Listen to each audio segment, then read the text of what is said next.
I struggled with that a lot, and it took me a longer time to ask for help. So I would just encourage people, if they need support, if they need help, reach out. Don't be, that there is shame to that when we are going through something messy or something painful.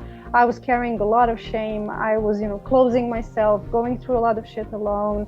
And there is no need. Like, there's 8 billion of us, 9 or something like that on the planet. So there are many people who can support you, and it's my invitation to just, find a way to speak what you're going through, and you will see that many people resonate with that.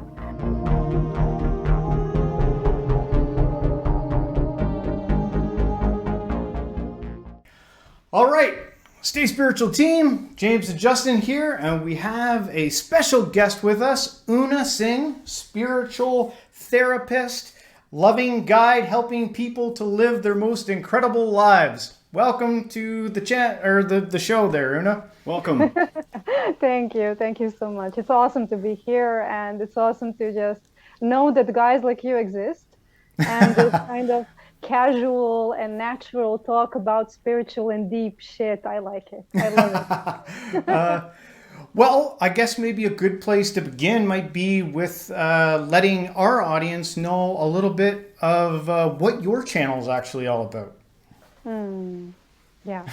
So, yes, it's a funny question, because essentially it's about what I feel that I should share with people. And it mostly concerns therapy and healing and spirituality. But I feel that in the future I will expand that, because I love dancing. I love to channel strange music using my voice, and I love light language. I love all of those freaky spiritual stuff. So I hope that in the future I will expand on that. But for now, it's focused on personal development, but essentially how we can reconnect with our soul, how we can master our emotions, how we can actually be those souls in the physical, but fully, completely, how to truly be these empowered, embodied souls on earth. So that's Yeah. kind of the overall goal of the channel. Yeah. Yeah. Something that I think our world kind of needs right now, right? Oh, I'm sure it's probably been the same for every time period. We need guidance and help on stuff like that. So you have like a group of people, I guess, that you like work with, that they get in contact with you and you do like live sessions with them or stuff like that. So Yeah. what's that usually look like? Well, it usually looks like deep dive individual work. So that's my favorite kind of work. I really like to go really deep with people and to help them set the foundation of their healing. Because essentially, when people come to me, I notice that they are interested in spirituality, they are interested in many topics, but they literally do not know how to handle emotions, how to, truly connect with intuition, and to understand what is trauma speaking and what is intuition, what are the learned patterns, and what is truly coming from their spirit, like to make those differentiations in their life that help them live happier, easier, more abundant lives. So it's very practical, it's very earthy thing. And I love to go with people through these foundations and to kind of introduce them into how to be a human, essentially, because I believe that we have forgotten in this modern age how to truly exist in coherence with nature, in this beautiful friendship with our bodies. We forgot how to listen to our bodies, how to, work on our subconscious. We became like this on autopilot, not all of us, but kind of robotic, society that is just going through the days and coping with shit. And I'm like, okay, what is really going on? Let's see what's truly happening. So my Right. favorite kind of work is doing with people one-on-one, and really going deep in the periods of, let's say, 3 months, 6 months, to really have these sessions that are profound and that help them transform their lives for eternity, right? And they never go back after that. And I also like group workshops, And it's been a while since I had those, and we're looking forward to expand on that and to, create more communities. But for now, it's this deep dive individual work through sessions with me, through kind of morning practice that people have, that help them connect to themselves. So it's this combination, like a programs actually, that are personalized for each and every person. So because every journey is unique, right? My journey is mine, your journey will be completely different, and we will need completely different tools. And I respect that. And I have this Yeah. variety of tools and methods I can use and, help people in that way. So that deep dive work is definitely my favorite. Yeah. Oh yeah. Yep. And you've got the testimonials on your channel too, and clearly you're helping people. One of the things you mentioned was trauma, like doing therapy through trauma, right? And I think that Mm. that's a very important thing these days. Like so much of everything that misunderstandings and everything that goes wrong, I'm starting to see that it's like trauma, like crazy, right? And Mm. there was one video where you mentioned that sometimes you'll even be wanting to uncover that trauma. Like the individual will be interested in unearthing that and dealing with it, but it's like their psyche's not even letting them see it. Is there something Mm. maybe you can say about if somebody's trying to work through trauma, but they're kind of at odds with themselves? There's a part of them that's like, we're not going to get into that. We're not going to really take Mm. a good look at that, even if they might want to. Or is that something just too dangerous to do? Like, Mm. do you know what I mean? Yes, yes, I understand. Well, there is a beautiful technique called parts work, and you also made this videos on Teal Swan. She also uses this technique a lot. And this is one of the techniques that is done while you're fully aware, right? You don't have to go into some kind of trance or whatever. You can be fully aware and just talk through those different parts that are, fighting with each other. We have this conflict, inner conflict, and you can really let those parts speak through you. And it's very powerful.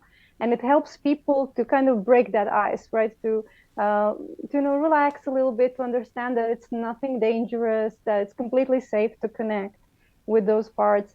And when those parts are at peace, how to say, we can go deeper. But essentially, when it comes to trauma, it's completely safe to connect with trauma because essentially we're living through trauma every day.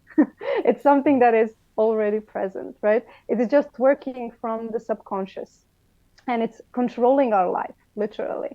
So when we go into trauma to realize what is really there, we're just, let's say that you are on the sea, right? You're on the surface of the water and you're in the boat. So let's say that this is the fully conscious aware state. I'm in the boat and, I don't know what's going on down below, but I'm floating through life, something is happening. And when we're going deep inside, we're actually going to submarine and we're going to see what is really there below the surface. And that's trauma therapy. But that what's below the surface will affect you while you are in that boat, right? It's I've still I've done. Sorry, I don't mean to interrupt, but it's. better I go on. think it's relevant. Some of that work, that parts work, I've dabbled with that, and Mm, using my imagination. I don't know if like I'm just gonna say kind of what I've done in that regard, mhm, and I've actually like sometimes it's like starting a dialogue, and it can feel kind of funny in the beginning, right? When you're mhm, sort of purposely fragmenting yourself and like, all right, part of me that's engaging in this behavior that maybe I don't like, I want you to come forward, and you start a dialogue with like this other, almost like playing chess with yourself. Like, all right, you answer why this is going on and I'm mm, going to ask the questions, like two parts of you. And you can take that pretty far. Like I've taken it to the point where I know people do this. Sometimes they'll set up a chair in front of them and they'll actually imagine that figure with them, and it yes. is effective. I feel like that could be a hard sell for people, but it is effective. Obviously, there's like just so much work to be done on, there's Mm. so much work to be done in the end, but it's an interesting process. Well, I also invite people to always do that with a professional when they can, because Yeah, when somebody else is leading you, your mind cannot interfere that much. yeah, You really your subconscious working. Because me as a therapist, for an example, since I was a little girl, I had this ability to feel into other people's energy and to really kind of see and feel their emotions even better than they can in that yeah. moment. And it was scary when I was little and I suppressed that power, right? And Ah, later on in life, I began to awaken it again. But essentially, if I'm there and I'm seeing the conflict in you, I can lead you to stay there and to stay there while until you resolve that. And when we let our minds go crazy, right, we can go into overthinking, we can have these different ideas, and it pulls us away from the process. Now, when we are doing deep trauma work, that's different. At first, I relax people completely. They go into this completely relaxed state because the body needs to be fully relaxed in order to do this, because subconscious is in the body. It's there in the tissues, it's there in the energy body. And when they completely relax, we do a little, some people say it's hypnotic, but actually it's going into beta or theta waves of the mental state, right? A deeper state, like you're falling into sleep, but don't fall to sleep completely, but on the edge, right? You're on the edge. So you're aware of the therapy going on. You speak with me. It's a talk therapy, a form of talk therapy. But at the same time, you get information straight from your subconscious, and you're aware of both realities, right? And you can work through them. And through this process lasts for 2, 3 hours. It depends on the topic.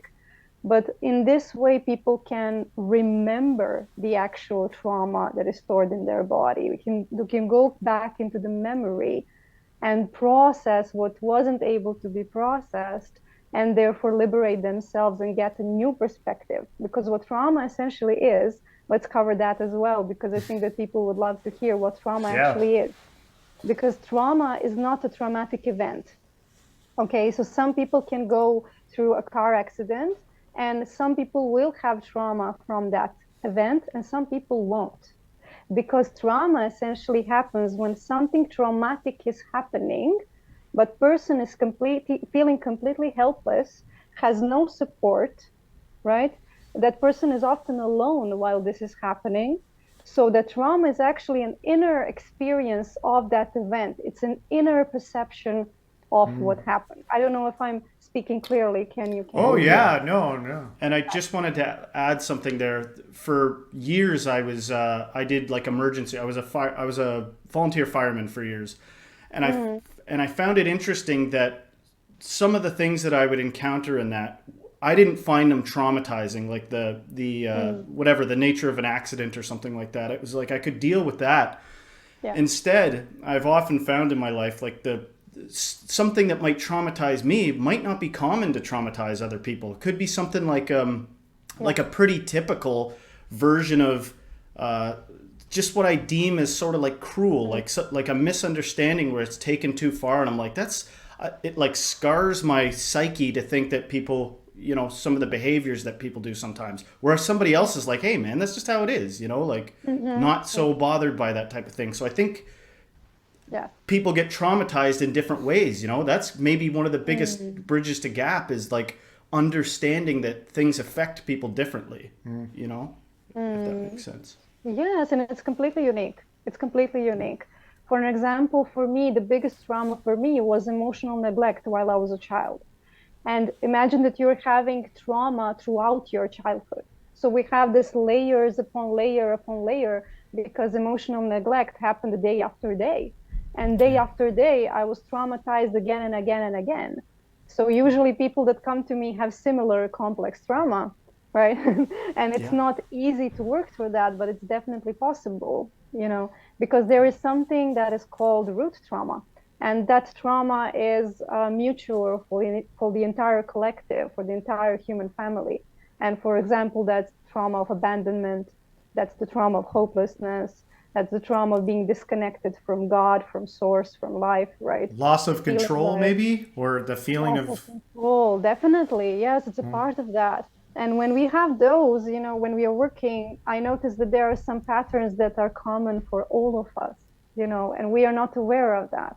But that's Yeah. good news actually, because then we can help each other. Then I can feel into you, I can relate to you easily. And that for me is the most important part of trauma work, like that Uh, compassion.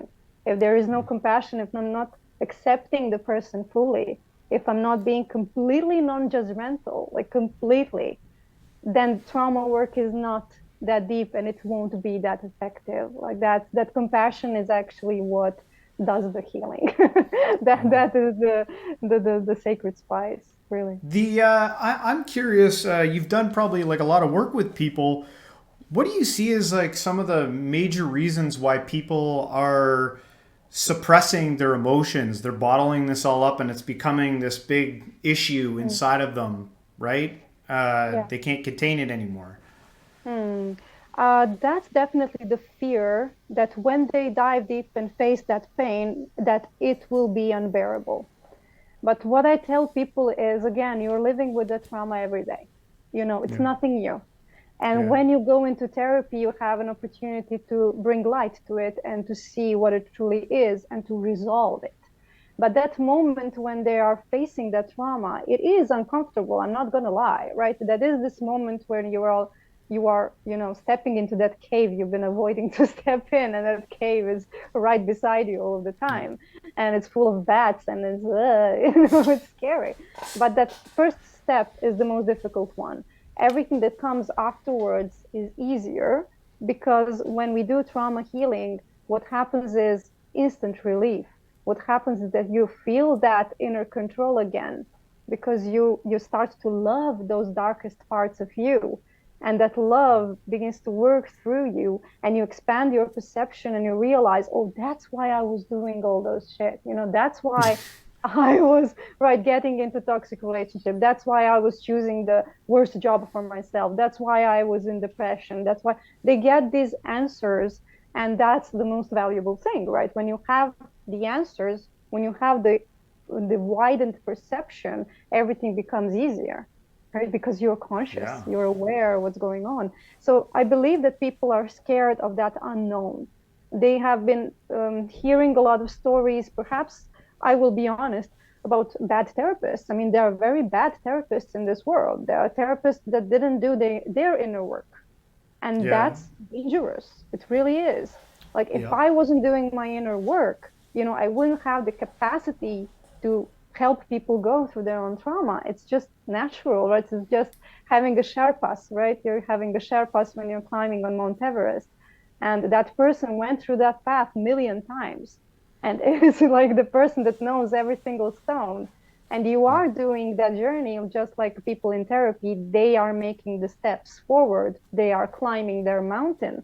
But I'm right by their side and I've been there, right? I've Yeah. been there. I know how it goes because I've been there, not because I read 1,000 books and I have 1,000 certificates. That's bullshit. That really doesn't mean anything. Yeah. Really. You Yeah. know, I also have a certificate. I also have a million courses, but I have that experience and that's crucial. Yeah. So Yeah. it's scary in the beginning. It's scary because you hear a lot of things that are really just sloppy therapy, you know, and you get these misconceptions about all of it. But what it essentially is an opportunity for you to fully love yourself. Because if Yeah. you do not love those dark parts of yourself, it's not complete love. It's not unconditional. It's not full. When you You're talk missing on it. when you talk about accepting those dark parts of yourself,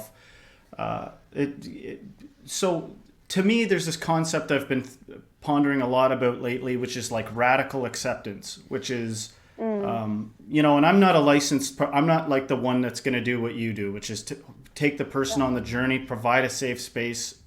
I think there's a huge need for what you're doing. But one of the things I've kind of practiced is the idea of radical acceptance at times. It's a busy world. We all get caught up in different Mm, things. But when there is a time to actually give myself a moment to practice radical acceptance, it seems like it does, you have to almost radically accept things to get to the point where you're able to accept those dark parts of yourself. And it's pretty mm, amazing what can happen because you might get to a place one day where you can really forgive people, where you can even begin to understand things from a different perspective, where you even see some of the things that were perpetrated against you as actually love in a way. You know what I mean? That sounds mm. really out there. I'm not going to go on too much about it, but Yes. you know what I mean? Like you talk on your channel and you've got some ridiculously powerful messages. I invite everybody, encourage them to go check out your channel. but you've got some messages that really get into like love, and you communicate that idea very well, right? And that the universe has actually got your back, and that you're actually being guided through this experience, right? But like again, I guess I'm just trying to talk about a little bit here is the idea of radical acceptance. Getting to the point where you can, can you accept this or not? Are you in resistance? Are you living from a place of resisting everything, or are you actually letting yourself be taught and letting yourself learn and get to that, that kind of peaceful place? Yes, and what people get confused with is, for an example, people come with me with severe depression, for an example, and they say, but what if I accept myself? Am I then accepting the depression and it's going to stay with me forever? It's this logic of if I accept something, it's going to stick there, right? It's going to be there. But there is a part of love, self-love, that we are missing. We are forgetting to mention, and it's responsibility.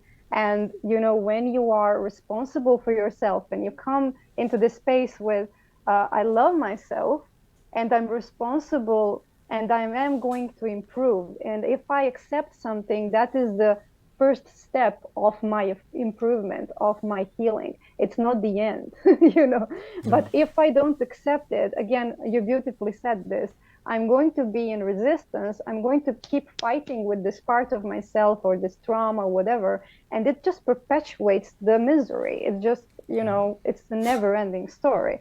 And as I accept it, it doesn't mean that I'm saying, oh, it's going to be here forever. But again, if it remains here forever, I'm going to be okay with that. And again, that's healing. How can you accept the good things if you're busy in resistance to all your trauma? You know what I mean? Like I'm not claiming to have it all together. We've got people like you. How do I say this? One thing I've just noticed from my imperfect place is that how can you accept the good things that the universe is providing for you if you're tied up resisting and battling your own trauma? It's like, it seems very important to actually do that healing work. Yes, you said that beautifully. And essentially, as you accept, again, you are getting the opportunity to resolve that. For example, let's say that I have a broken leg, but I refuse to accept that. I mean, when you put it like that, it sounds insane. Like, how can you? It's there. But we do that with emotional traumas every single day. It's like, I feel this emptiness in my chest. I feel that there is no point. And I'm refusing to accept that. I'm saying I'm fine. It's okay. No, it's good. Life goes on. Whatever. It is like, sentences like when people say to me, I'm fine, everything is okay. Oh, we're about to have a lot of work here. You hate that. You hate. Oh yeah. Well, because I guess I'm kind of like, I'm pretty sensitive of a person, right? Yeah.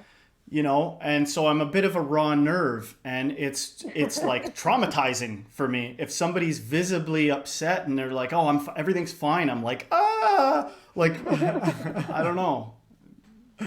Yeah, it can happen. I used to be like that before, but now I just feel more compassion. I'm like, okay, there's a lot of pain there. If I hear that, it means there's a lot of pain, and we will take one step at a time. That's why I do these things, these programs where we are doing for 3 months, for 6 months, we're working together, right?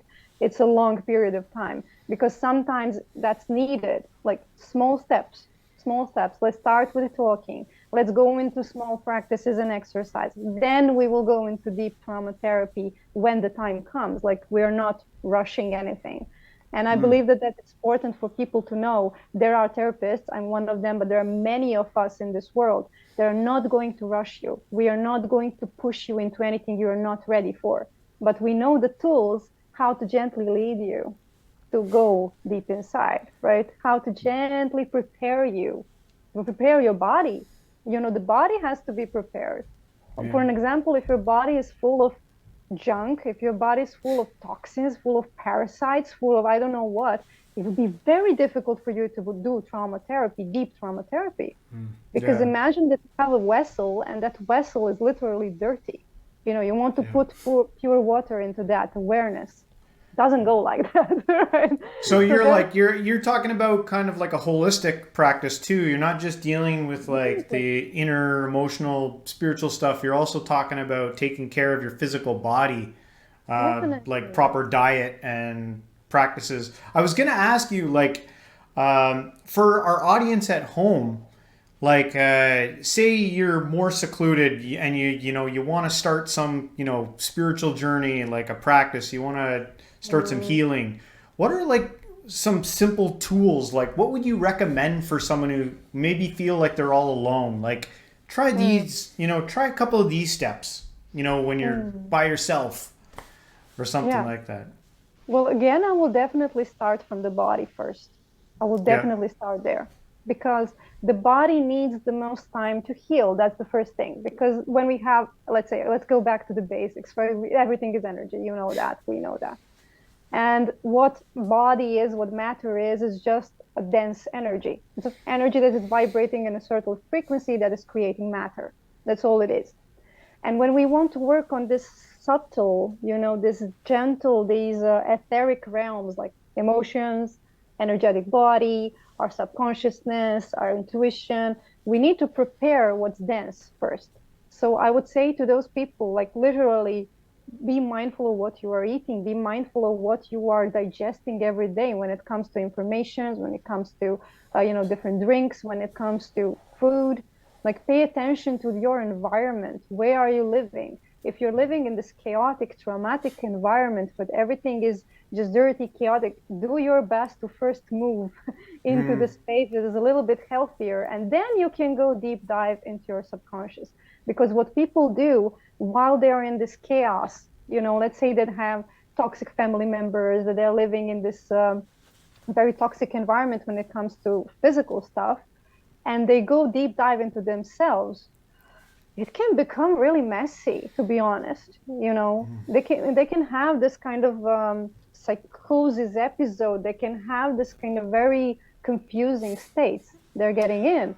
And I'm like, yeah. of course this is going to happen. Like, of course. Even So somebody's healing yeah. from, if the environment is screwed up enough, then maybe even someone healing can appear to the toxified people as like, what are you, this Mm, person's gone off the rails, they quit their job, they changed their, they're doing all this stuff, they're on mm, this spiritual kick, you know what I mean? Not to take it to a negative place, it's just mm, sometimes it seems like you're up against reality rather than it, mm, and to get into the path of healing and going the right trajectory is, like, people that would be toxifying their body, that's them trying to figure it out, you know what I mean? Like, I don't know, maybe if I put more I'm surrounded by toxicity, maybe if I put gummy bears in, that'll fix it, or mm, or and society at large is at a certain place, right? So mm, um,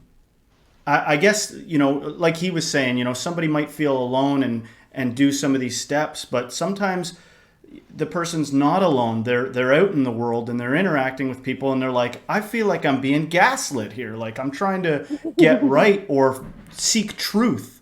And mm. people not interested in truth around me, like far as though I can see, it seems that I don't find that.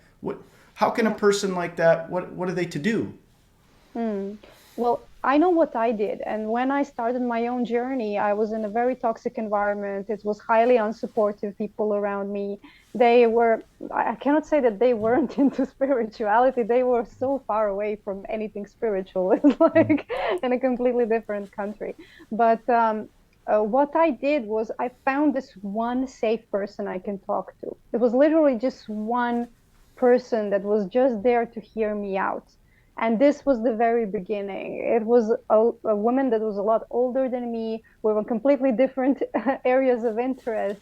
But she was like there for this motherly figure to me, like one safe person I could just open up to. And if that didn't work, and there were times when I couldn't see her, I found this online communities, free groups on, let's say, Facebook, etc. There were people meet that they have some kind of a challenge. They're supporting each other, encouraging each other, maybe sharing some practices. And to be honest, I kept that as a secret back then, because if I said anything like that to people who were around me back then, they would send me into a loony house. They were like, okay, she's gone mad, she's crazy. Let's, just remove her. So Yeah. that's again dangerous thing to do. So essentially, what I can say is really there are people in this world. There are people, you can have a free consultation with me. I do free consultations all the time because I'm there to just support people and chat with them and just be there. And of course, I have my paid programs. I know I live from this and I love doing that.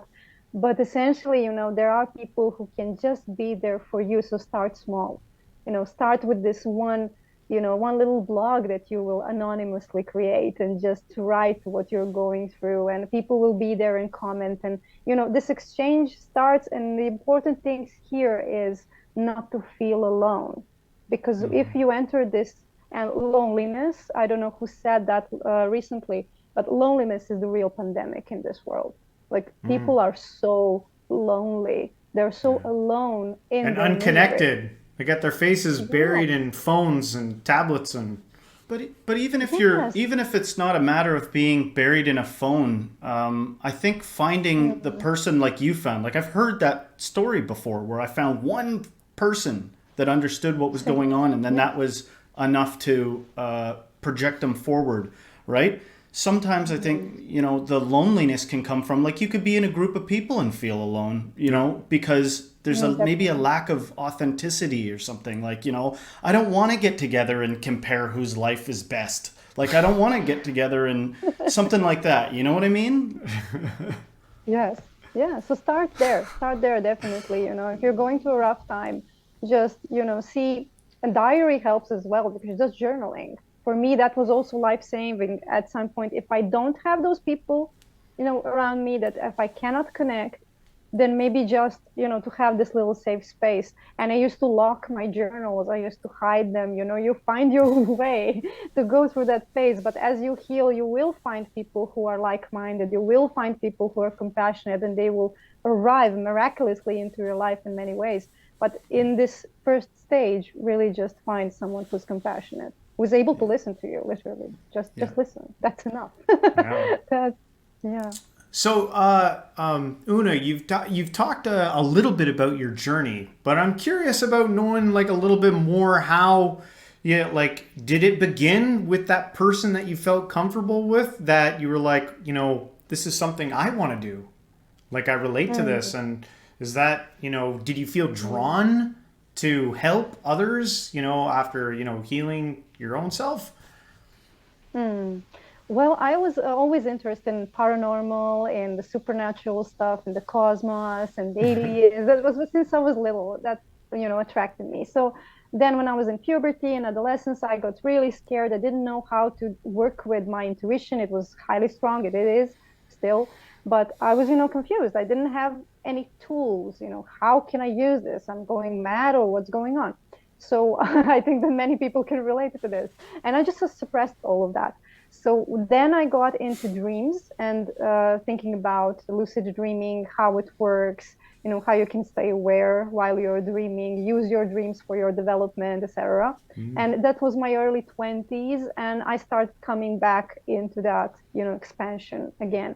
But I started working with people accidentally, though it's not accidental, of course. But essentially, as I was saying, I was going through my own healing and I was writing about it on social media. I had my posts where I will literally just write about my experiences. As I discovered some of my trauma, it was very superficial at the time, but I was just discovering it and sharing everything I was going through. I mean, not everything, but the most important parts with my small community. And suddenly people started, gathering around me, and I had like a couple of thousands, people that were there and communicating, etc. And suddenly I became this blogger or whatever, but I didn't have that intention.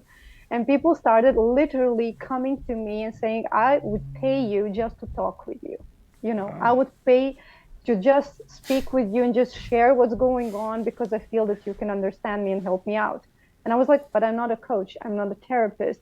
Back then I wasn't, that's not what I'm doing. I was in marketing. I was a musician before that. I completed musical academy. I was doing different stuff. And I was like, and I was feeling a little bit repulsed because I have hearing about those coaches that are very superficial, that are just talking, think happy thoughts, those sort of things. And I was like, I don't want to be that. I don't want to Yeah. do that. but Yeah. people kept coming to me, and they literally asked me to come into this. And then I started working, and I realized, oh, I'm helping. This is working. Like they had their breakthroughs, they made changes, they started their own businesses that were soul led. They got out of toxic relationships. They changed their attitudes, and I was like, okay, it's something here. Something is going on. Feels So good to slowly, help then, people. Sorry. yes, I, yes, I, yes. I just like, sometimes because of any wounds that I've been able to heal, Mm, somebody, I'll be in a conversation with them and then they'll have a similar issue. And I'm like, hey, I can actually help you with that. I found yeah, this works. And then one thing I found is sometimes they'll be like, hey, can we get together and like us like really get into it and help me? I'm like, I'm not like a qualified anything. I'm just trying to not suffer. You know what I mean? And yeah. it just seems like the universe really paved a way for you here. Everybody's got different things that they're sort of meant to do anyway, right? And so Mm, you seem very suitable to the type of work that you're doing.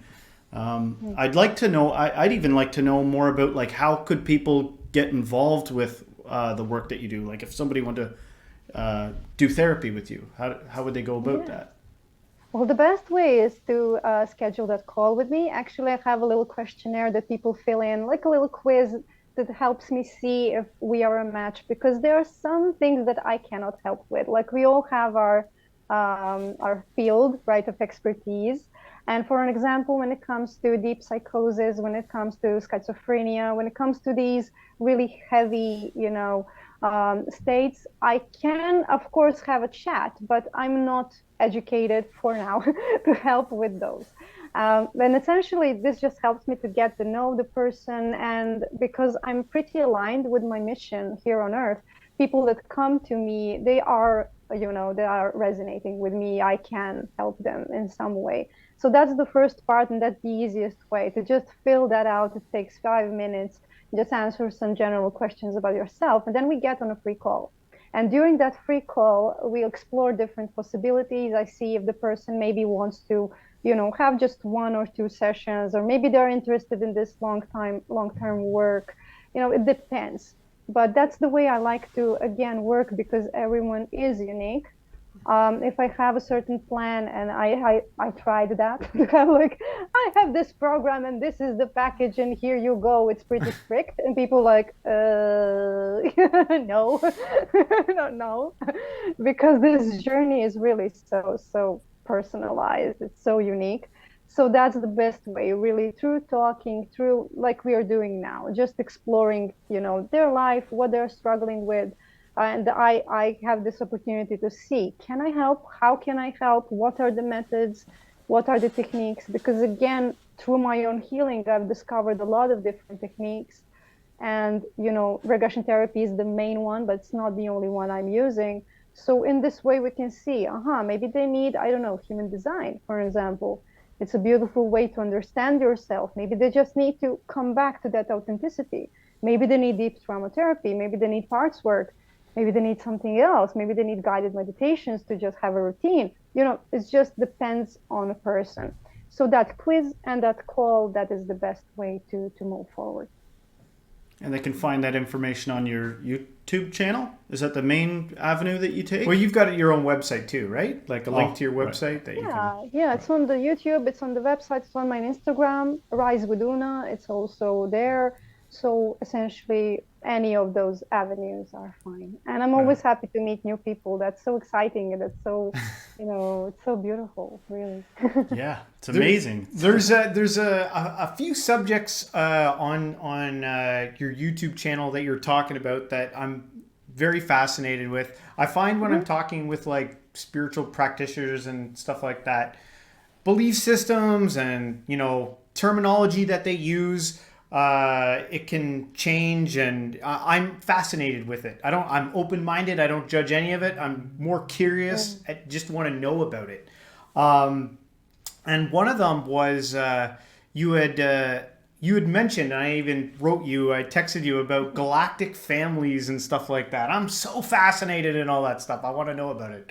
What is it? What are you talking about? What is it? Yes. So we have, as you know, many pasts and we have many futures. And it's everything, if you know about quantum field, happening at the same time. So we can access the journey of our soul. And what soul is essentially is this clear frequency that is unique to ourselves. And that frequency, that soul, right, that soul essence, it is traveling to time and space. It changed its shapes. It was everywhere and it is everywhere in a way. So galactic families for me are those families of souls, are close souls that we are intimate with, but they are not on the earth. They're not in this, this physical state. They're free from that, but they still exist and they exist in different star systems. And we are connected to them. Some people are drawn to, I don't know, Sirius. Some people are drawn to Andromeda. Some people are drawn. There are different, families. But essentially, as we connect with them, we have this sense of deep familiarity. It's like really, it's family, and we can communicate with them telepathically. We can communicate through meditation.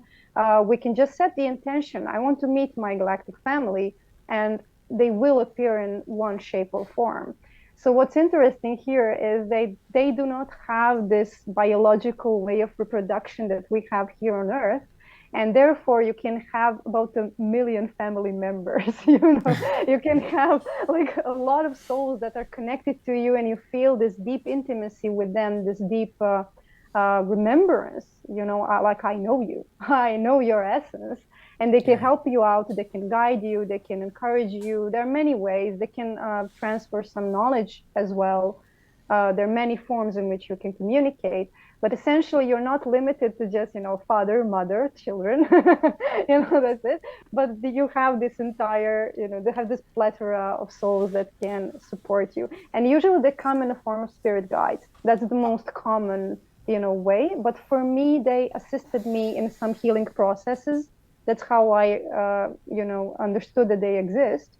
I just, they came to me and they helped me to process some stuffed energy in my body, some trauma. They helped me get the awareness of how trauma works, what it truly is. How can I then help other people? And Wow. I believe in a way that they are somehow with me as I do therapies. They are here like assistants that you cannot see, because there's some information about the client that I cannot know mentally. Like I don't have that. They never told me that. And through the regression therapy, I just see myself, talking. And they're like, what do you think about, I don't know, what do you remember about the yellow jacket, for an example? And they didn't mention in the conversation. And while we are in therapy, they're like, my favorite jacket from my childhood was yellow, and there's a story to it. And they start to go deep dive and they realize it's part of their trauma.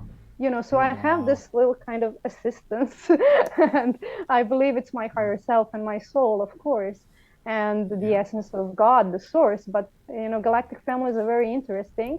But again, do not connect with them if you're not grounded. You remember that video of mine where I Yes. talked about that, because you can really get lost, and people get lost, meaning that they lose touch with reality, with this reality. Mm.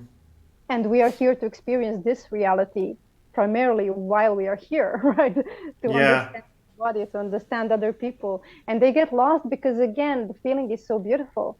Imagine that you are meeting 1 million of your closest souls. I mean, that's powerful, That love Yeah. you and care about you Yes, too. It sounds yes, amazing. Yeah, I've heard it. I've heard it explained. Remember when we had Peter from 434? He was saying that there's like a group yes. of people that, like, even when you pass away or something like that, you kind of are all hanging out together. You are like a thing that. Yeah. So is it like a reincarnating soul body that keeps traveling through infinite time, kind of together?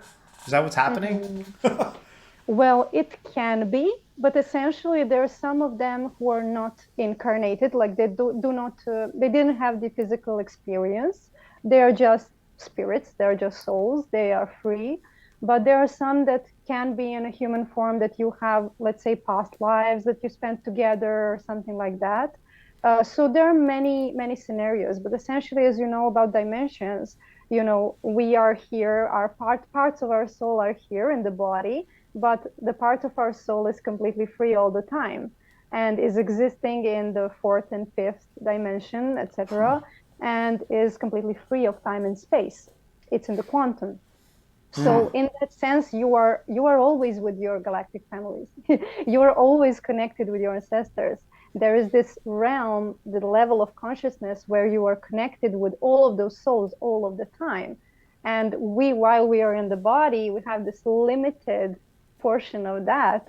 And that's good. I mean, that's again for a reason, because if we knew how connected we were, we wouldn't just be here. We would just, evaporate. We Right. wouldn't have this experience that is the experience of contrast, the challenges, but we need all of that in order It's to good to have grow. intermediaries though that understand this stuff, because Yeah. maybe this could lead to actually some like identity issues, when you're like, I feel like I'm this other thing as well. And especially when you take into account like akashic record type thinking, or there's parts of your soul that are like in other areas, or I don't know why I identify with this thing that has got nothing to do with my physical body. Maybe it's helpful to have people that have more insight to this sort of thing, sort of like you do. Yes, yeah, I have this little story to share. When I was 4 years old, so I was very little. My mother had this big book about Sirius, and there is an African tribe called, I think, Dogons. I said, yeah, Dogon on Serbian. So they were very connected to Sirius, and they had this elaborate maps of the sky and how Sirius A and Sirius B are positioned, and have all of these drawings and explanations. And they were really the tribe that said, we come from there. This is our home. And I used to read that. Of course, I was 4 years old. I couldn't read, but I just wanted my mother to talk to me about that. And as she talked, I knew what they were talking about. And I had these moments when I would explain to her, and she would turn the page and see that explanation in the book. And she was like, how do you know all of that? And when people started talking to me, I was very protective about Sirius, almost like patriotic sense. Like they say, there is no such thing. Like, oh, how can you say that? It was like this small Yeah. creature that was extremely connected to all of that. And later on, I understood about galactic families and how they work. And like, oh, okay, I do have that connection. But in a way, my soul was everywhere, is everywhere. So I have deeper connection with that realm and that galactic family. But essentially, if you go deep enough, you will understand that you have connection to everything and everyone, because you are source in this smaller version, how to say. And you are everywhere and you are everything all of the time. And that can be mind blowing, and again, that can pull people away from reality. But again, as you said, it was soothing to me to know that, okay, there is truth in this. That's what's going on. Many tools and many gifts that I have that I use when I work with people come from Sirius. I used to do that many lifetimes there, and I just brought it into the earth. And many people have those gifts and they have no clue. So when you realize how to actually use all of that while you're in the body, while you're here, that's so powerful. And you're never alone, literally in a good sense. Like you're supported, right? You're Yeah. loved. Yeah. You Yeah. mentioned source. Is that like, maybe go a little bit more into that? What do you mean by when you're talking about source? Mm-hmm. Well, for me, it's a little bit, it's my own individual perspective, and people have their own. But Yeah. when I say source, I say what usually people call God. Yeah. But because I know that God is both masculine and feminine, all of the energies all at once, it's easier for me to say the source. It's easier for me to get into this neutral. But essentially, it's like it's not a place. It's consciousness, a form of consciousness that is in constant creation. It's in this constant expansion and creation. And literally everything that we know, everything that we are came from there and is coming back to that, to that consciousness. So when I talk about that, I really talk about everything, like that movie, Everything Everywhere All at Once. If I don't know if you watched it, if Yes. you didn't Yes. watch it, watch it. It's amazing. It is. So Yeah. for me, it's that. And it's a little bit scary when you start to, get to know source and what it truly is. But essentially, it's everywhere, it's everything, so it's familiar. It's Things just so get expansive. yeah, Hmm.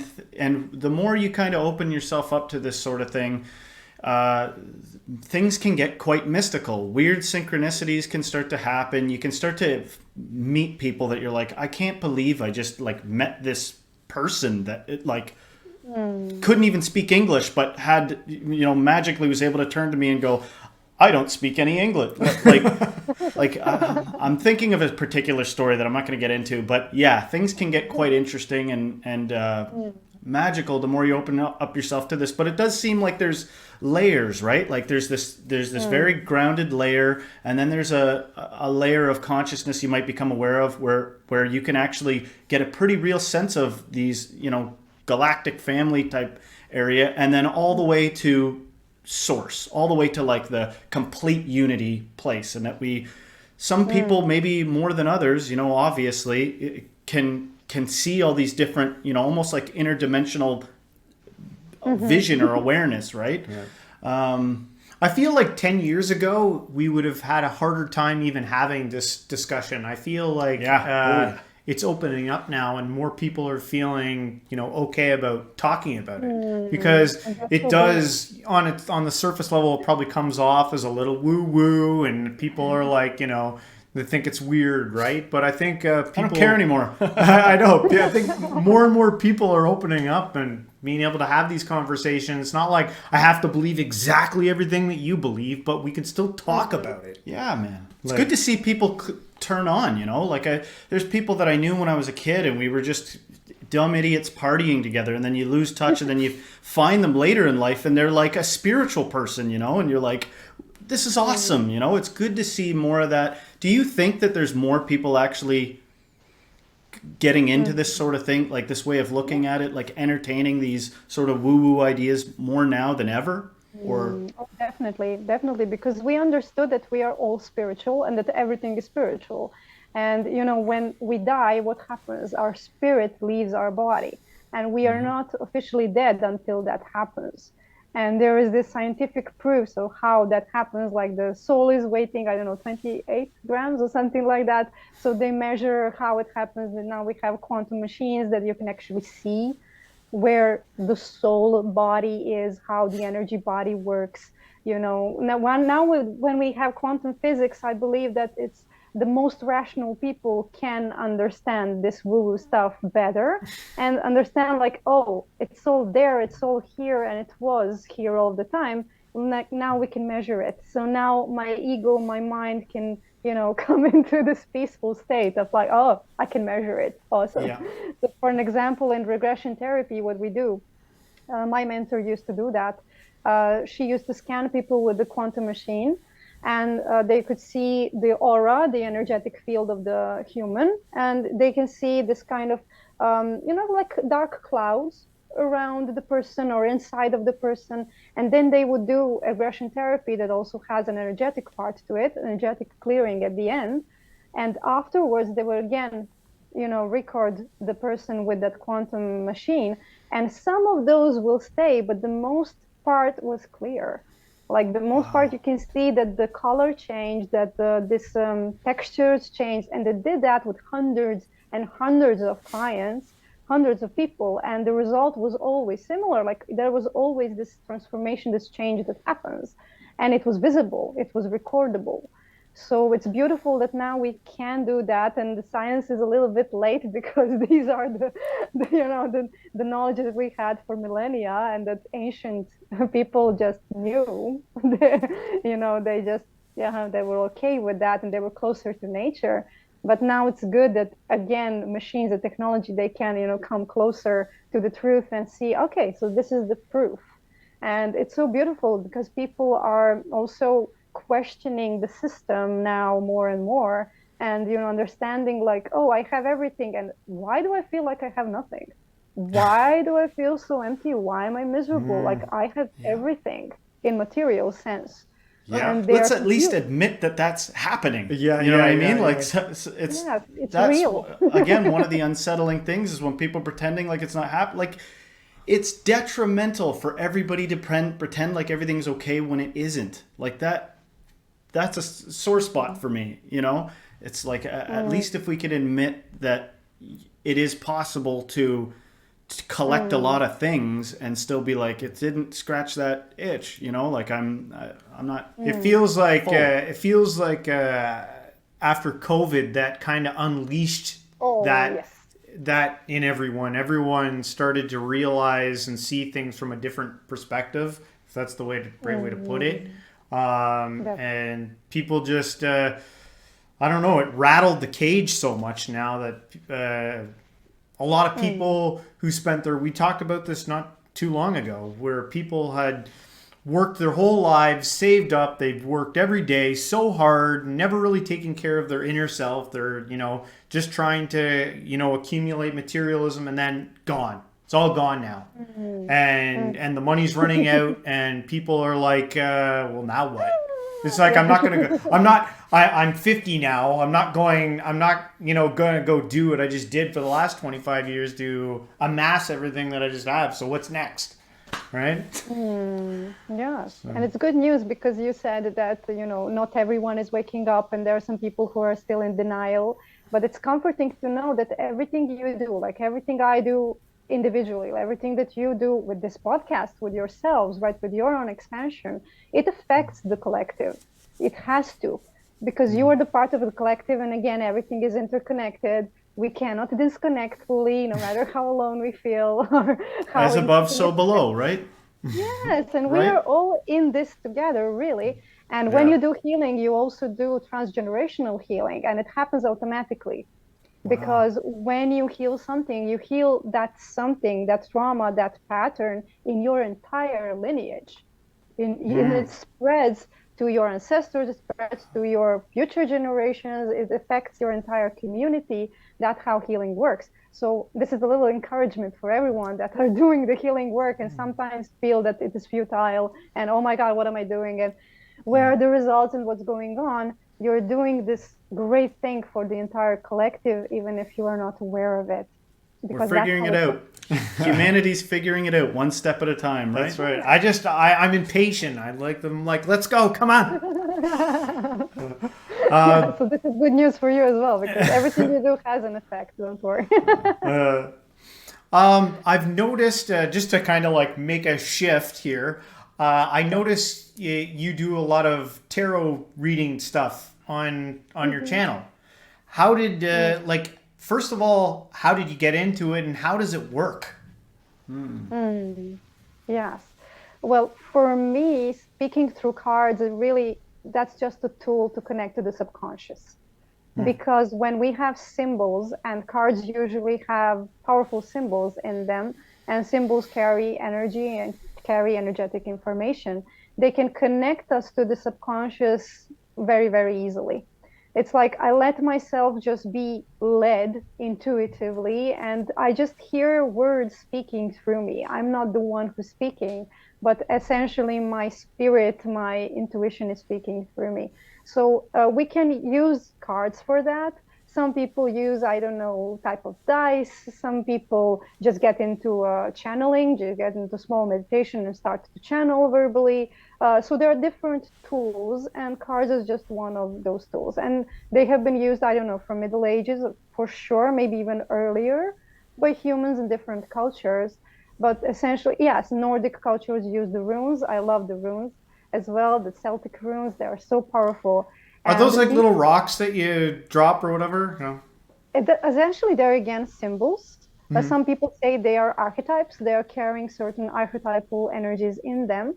And as we have cave people that try to, put the picture that expresses something about life, in the same way, we are always trying to express universe, express nature through something.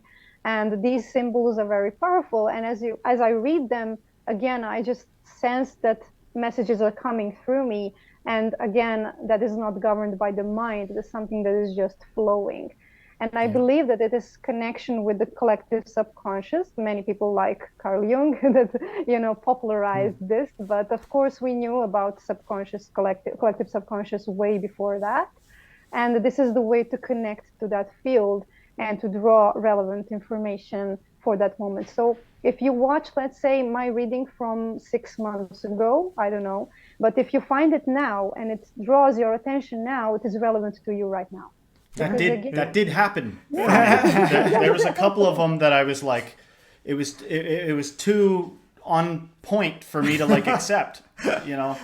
Especially one where you were kind of talking about family, like inherited trauma, and you know you're carrying all this like it's in your gut or something like that. I was like, like it just seemed really on point. But then I was thinking, you know, like, well, okay, so this is true for like a bunch of people. It's got to be. It's not can't just be, you know, one person's thing, right? You did. James here. I've actually meddled with some tarot cards. has done some tarot card, and I always thought it was so fascinating. He was good at it. Like that's how we kind of got started. His first Twitch streams were tarot card readings, and people were like, "You helped me so much.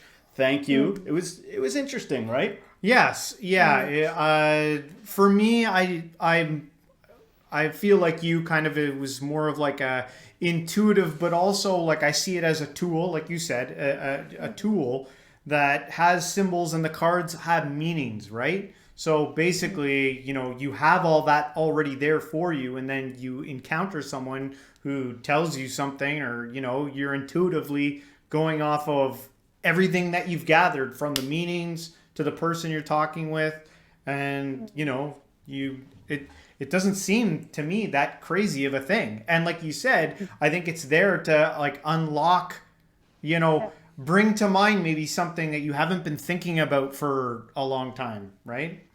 So, But careful, I guess careful who you get the yeah. you know, the I proof wanted is to in the say that. pudding. You know, at the beginning you said that there's some bad everything. There's bad doctors, there's bad therapists, there's you know, so but sometimes you resonate with somebody and then that it's just a good match and it works, right? So again, going back to the testimonials you have on your channel, it looks like there's some people helping, and I sure as heck I shared one of the videos I saw where you were essentially doing a meditation about just getting into that place of like you're almost like breathing in love, like you're fully aware of how much the universe has done to get you to where you are, and it cares about you, and it was like ridiculously powerful. And so I shared that one, and but back to making sense and being on point with tarot, you know, maybe some people are just a good match, you know, like maybe you're working with intuition and you're able to help somebody and it's really hitting, and then sometimes it's like, you know, you got to give it a try. I guess you got to be brave enough to try it to see what the benefits of it are, and then the proof's in the pudding, you know, whether or not it works. That's inviting you. Like cards were inviting me before, but again, I had this repulsion towards them because again, you know, I was listening to those tarot readers that are full of predictions, like on this and that date you will meet that person and this and that will happen, and all. I don't want to be that again. You know, you see those examples and you just, but again, they were inviting me and they were always somewhere around me, and my friends brought them, and you know, at one point I started working with them and I realized, okay, I can use them to make this bridge, you know, for people between their minds, that awareness, and their soul, their intuition. And that's all that it is, really. It's just a bridge, you know, helping you to reconnect with yourself in a way. And that's why you hear those things and they resonate. And they're like, oh, you know, yes, this is me. And sometimes that's not the case, and that's fine. You know, that's completely okay. But this is like a tool you can really play with. But when it comes to those predictions, again, I will invite people to be careful with that, because when we are stuck to this one timeline and one possibility, again, we get disconnected from the present, and the present is the most important. Like when we are in present, we are in power. We are, right, we are here. We can make decisions from the present. We cannot make decisions from the past or future. Like I'm making a decision now, and it redirects my life. So people, again, you know, can get really stuck on that. Yeah. It's amazing. Sometimes you'll be like trying to just make the point of like, hey, like the past isn't now, like the past doesn't exist right now, and the future's yet to happen. Like really all there is the present. And sometimes people will be like resistant to that. Like, no, Nope. like they don't want to be in the present or something. Like, no, I'm gonna ruminate over the past. I'm gonna live there, or I'm gonna project into the future what I want. And it's like everything's happening right here. Like this is where it's at. There's you're kind of trapped in the present in a way. But Sounds scary, but yeah, it's wonderful. but it's not though, right? Now, Una, the look, obviously, spiritual channel, everything like that.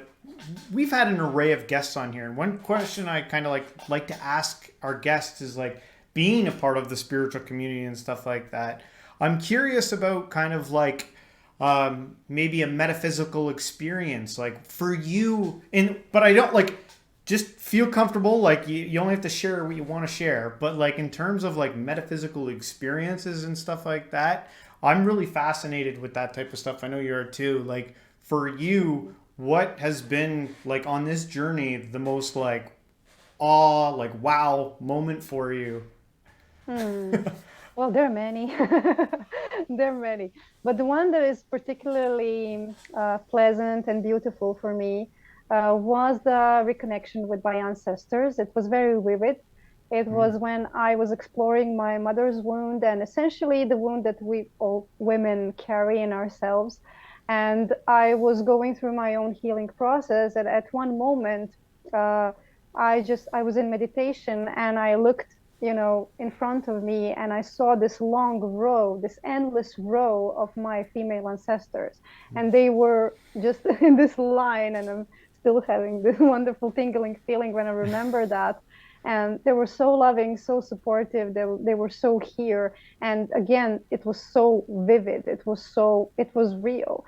And later on, I explored that a little bit and I understood that genes are information, right? And we have the information about our ancestors and everything that happened to them in our body all of the time. It is there because it's literally transferred through genes. And so they were so present, they were so vivid. I could almost see their faces, their facial expressions. It was a little bit scary because every moment like that is a little bit scary as well. But I felt all of that love that we already mentioned, Yeah. and I felt that they were just there for me and saying, everything, my child, everything is going to be fine, we're here for you, thank you for doing this for us as well. And it was very, very powerful. But my first experience that was metaphysical, it was unexplainable, was having a vision.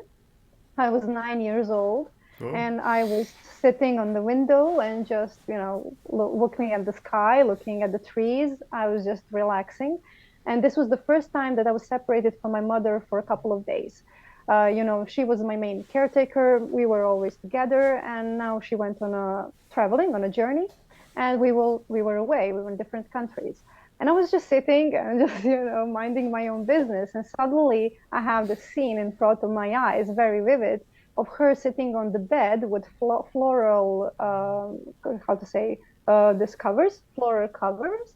And she was looking out of the window that had wooden, these wooden pieces that were very, very traditional, very old, very strange for today's architecture. And I just saw her like that. One leg was crossed, another one was on the floor. It was very vivid. And she came back from her travels. And I told her about that, and her face went white. She was terrified. And she said, could you please just explain that scene again? And essentially, what happened, I somehow astrally projected myself, and I was with there in the room. She was sitting in the hotel room, which was older hotel that had those strange wooden, things on the windows, that strange flora. And she was sitting by the window thinking about me in that exact same position, in that exact same dress, in that exact same moment. And she just stood there and she was like, okay, I don't know. My kid is crazy, but this is wonderful. So that answers that. Astral projection is real. Yeah, yeah. Definitely. Yeah. And it was like a millisecond, but again, it was so, so real. But again, when I was little, I was scared. I didn't know how to cope with that. So again, I suppressed that. I was just like, oh, I will be rational. I will only be, operating from my mind. Give me the proof. That was the Yeah. state I was in. But later on, I understood not only that it's possible and real, but it's also very easy and accessible. And I'm here to kind of bring that spiritual woo-woo stuff to people and show them how practical it can be. Like it's all there, it's Yeah. all, present Yeah. all of the time. And here is how you can use it. Yeah. Yeah. Since having that astral projection experience, now that you feel more comfortable with it, is that actually like a practice that you try? Like you try? Yeah. Uh, well, no, no. I No. mean, sometimes I feel that my soul does that. For an example, if someone is in need and I cannot reach that person at the moment or something like that, my soul kind of just, jumps over and helps them out, or give them some, comforting words into their ear and just, moves away. But essentially, again, I'm not doing that so much intentionally because I love being in the present. I love being connected to what is and with my body as it feels in this moment right now and all of the emotions and everything. So it can be practiced, but again, be careful because each and every time we connect in that way with other people, it's important that we have their consent. It's like communicating like this. Like if Yeah. you don't want to talk with me or have any reason valid that you don't want to talk with me, that's fine. And when it comes to telepathy and astral projection, it's the same. Like maybe someone is not ready, maybe someone doesn't want that, and that's fine. Yeah. So, I it's was gonna always say it. nice to See. ask for consent. Mm? Yeah. Sorry. I'm terrible at interrupting. I Okay. apologize. I just get excited and I want to communicate, Go right? So, ahead, go ahead. Yeah. one of the things is, I could see it being kind of unsettling if somebody has the ability to read auras, and then, people think of how guarded people are, and then it's like, oh man, I'm reading your aura. You got some bad stuff going on there or something. Like, I could see why I didn't people would ask be. you. Get out of my aura. Yeah, yeah, or especially with like telepathy or something, right? But it does Yeah. seem like we kind of need each other, and because maybe something is coming to you that you don't understand. You're getting just a glimpse of something. It's good to actually have a community or people to verify or make some use of these things. Like I'm imagining somebody that's maybe very spiritually intuitive or has a lot of spiritual abilities, but they're kind of isolated and they're like, having all these things happen and they have nowhere to use it. You know what I mean? Like it does seem like humans need each other in this sense, right? Yes. We actually Yes. got to get It's together and also, yeah. yeah, Yeah. And it's also important to know what is your intention. If yeah, your intention is to just show how spiritual you are, like, oh, I'm spiritual as fuck, see me reading your mind. I mean, that's not a very pure intention. It's yeah, coming from the But I have set my intention a couple of years ago. I really want to connect with people and see their energy. If they are willing, if they're ready, if they're open with that, if we are communicating, right? If they're here because of that, like they come to me as a client and then I will do that. And in my daily life, that ability is locked for me. I'm just not going to use it because that's my intention. Like only I want to use it only when it's serving people, when it's serving me, when it's serving people. It's not yeah, about me. It's just I am the channel for that. So many times we do shit like that and we kind of, just come from a very unpure intention. But if our intention is to serve people, to help them, to support them, then those abilities really wake up only when I'm doing therapy. Like when we are in the session, I just, I get tuned in, like you press the button and suddenly I'm like, I'm fully there and things come up and I'm just saying those things from the subconscious and seeing the energy, etc. But as yeah, I talk with you now, I don't have that ability. I don't want to have it because you didn't ask me, right? Like if you yeah, asked me, like, okay, see my trauma energy, we're like, okay, sure. yeah. But now we are just chatting, so I'm just in my human form. Yeah. No, we have a friend that's very spiritually intuitive and has abilities and does Reiki, and I've never felt uncomfortable with their ability to see things. Like maybe a little bit, but it hasn't stopped me from wanting to hear what they have to say because you can sense when somebody's kind of coming from like love Yeah. or some place that's Yes. like a yeah Yes. good heart. I And was gonna ask you about spiritual influences. I know you've mentioned Teal Swan, but in terms of like your studies and people that you're fascinated with, like who have been maybe some of your mentors along the way that have kind of like guided you? Oh, so many, so many. But my favorite ones, yes, definitely Teal Swan, and she helps me. Again, it's kind of a telepathic thing, but really, when I'm going through something and the video comes up and it's just relevant, it's there and it helps me have a breakthrough. Kyle Cease is also one of my favorite teachers, and he's a really incredible, powerful person. Feel Good as well, Lori Ladd, when it comes to those YouTubers and influencer mentors. I have my own here, Christina Terzic. She was my she's a Serbian just like me. I'm an Indian and Serbian, but I live in Serbia. And she helped me go into regression therapy and learn how it works and really empowered me. And she was my main mentor here. So there are many, many wonderful people. Afterwards, I can post a comment with all of those names and maybe people can have a research because essentially when it comes to names and I have to say it, just my mind goes like, but there are like hundreds that I really, really love.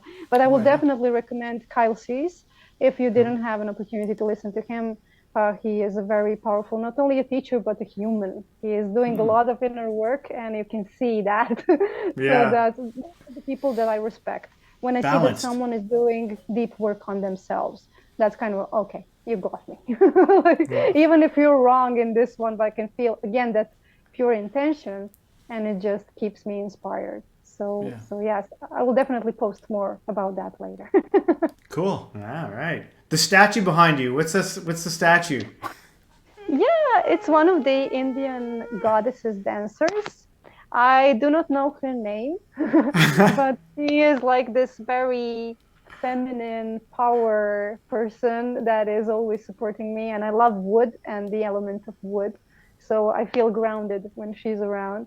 But since my father was Indian and I have a lot from that culture and just, no, he was Punjabi, a Sikh, but essentially in Hindu traditions and also their cosmology, the way they knew about energy, about yoga. I using all of that in my work as well. And it's in my genes. I Yeah. have to. So this is just one part of it. And mostly it's like a cosmic dance where you are connected to both earth and all of the other elements and just enjoying life. And she reminds me to relax because I can get a little bit too serious. So when I look at her, I'm like, okay, dance, play. It's okay. Everything is a Yeah. game. And it's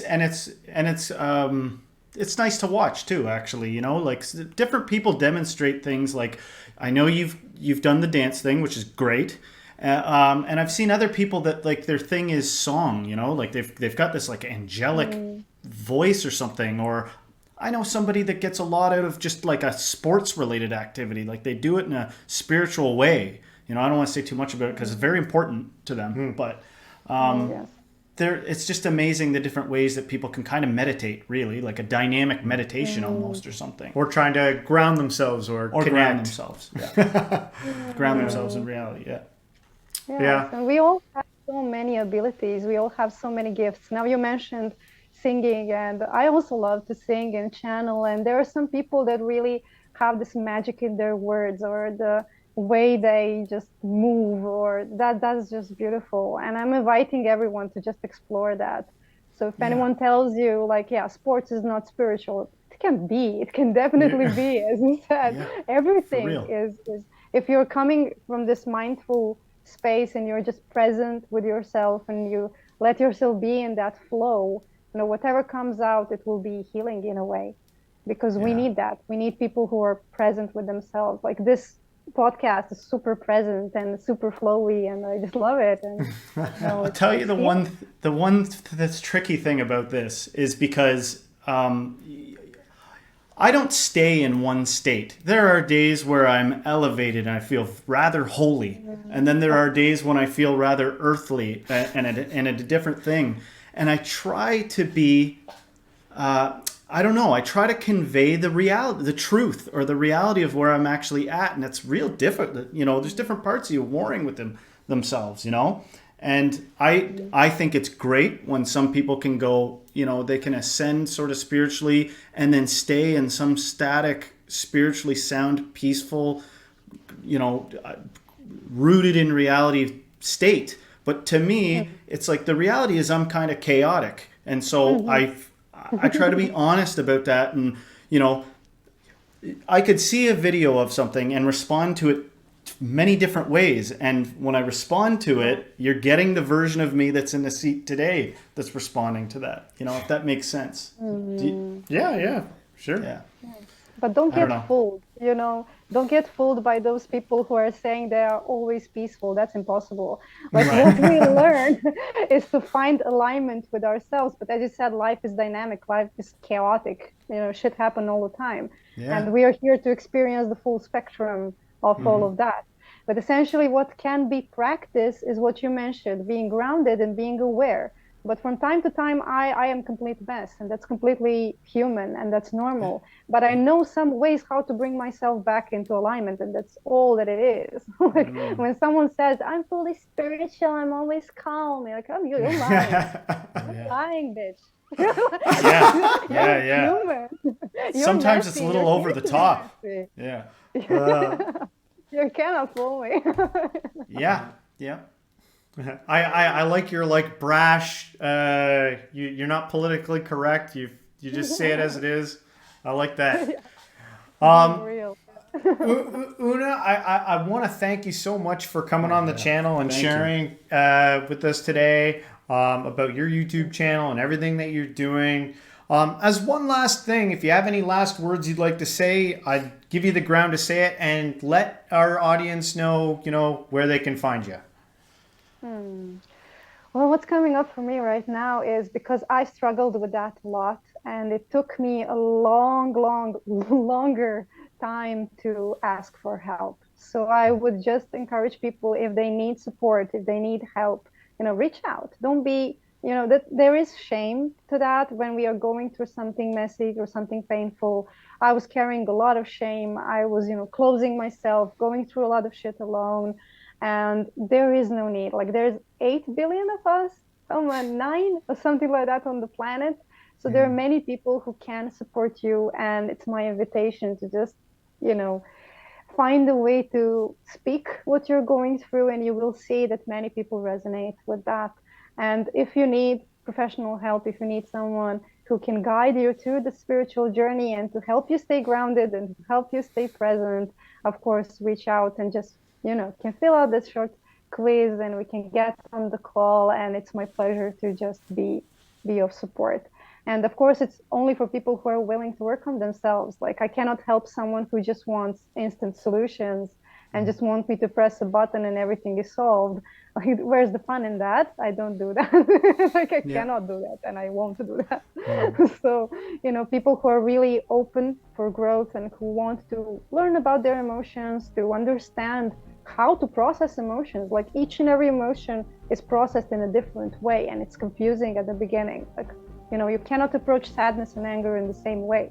It doesn't work. So you need someone to just, you know, give you the map, and the map you will travel through. So I'm very, very open to all of that. I'm so grateful that you invited me. I enjoyed this so much. You guys are again so real, so, you know, just flowy and open, and it was such a joy, really. Thank you so much for coming on here. I hope many people find your work. I think it's Thank you. Likewise. unique and awesome. All right, great show, guys.